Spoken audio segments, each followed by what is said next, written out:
So today I think because I believe Hazriq was one of the first speakers.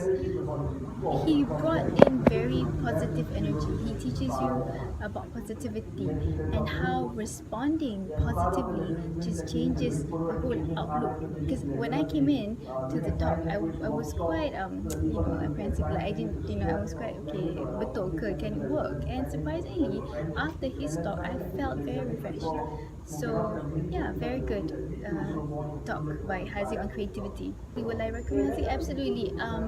I think he's a, I believe I think he's a very good speaker. Um, why? Because his message gets across, and it makes you think and reflect on how you've been responding to other people. So absolutely, definitely, I would recommend Hazriq, and you should hire him.